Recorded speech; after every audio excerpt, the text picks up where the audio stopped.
They said, Clark, you're getting a new cellmate. I said, who? Some kid, it's his first time in prison. He's 18 years old. I was like, okay, what's he in here for? Something about killing his parents with a pitchfork. I said, huh, what? I could have swore you said something about killing his parents with a pitchfork. I couldn't hear, I didn't hear you. What'd you say?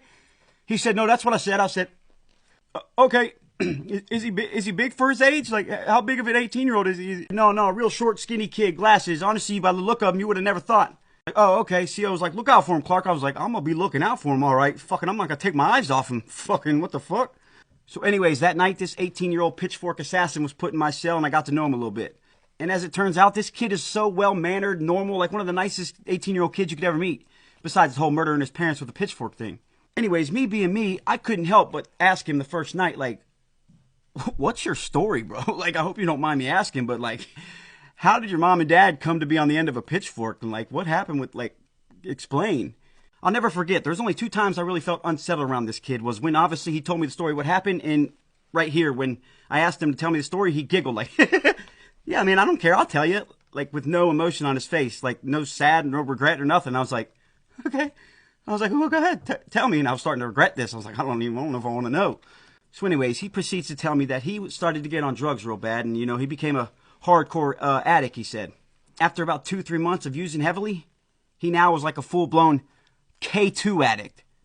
Not heroin, not meth, not crack. I'm talking K2, spice, like that fake weed stuff you smoked. He was a hardcore K2 addict. His words. And the day it happened, that's what he was doing. But when his mom and dad got home, he went downstairs to ask his dad for some money for some K2 because he had no more. One thing led to another, and his dad basically decided to take a stand and said, no, I'm not giving you any more money for K2. He said right then and there, when his dad denied him money to get more K2, he said something clicked in his brain, and he doesn't know why. I was like, maybe it's the K2 you've been smoking for fucking 4 months straight. He proceeds to punch his dad in the face, knocks his dad out in one punch, drags his dad into the basement, takes a pitchfork that's in the corner. It's like one of these novelty decoration pitchforks, stabs his dad right in the stomach, right? So I went up to my dad's room, got the key to his safe, opened up the safe, got his car keys and his money. And as I was about to leave, I noticed my dad was still breathing. And he's like, so I grabbed the dumbbell over there, and I picked it up, and you can guess the rest. And I was like, okay. At this point, I was sweating profusely. I'm starting to inch my way farther and farther from him, like, okay, yeah, I am. And then what?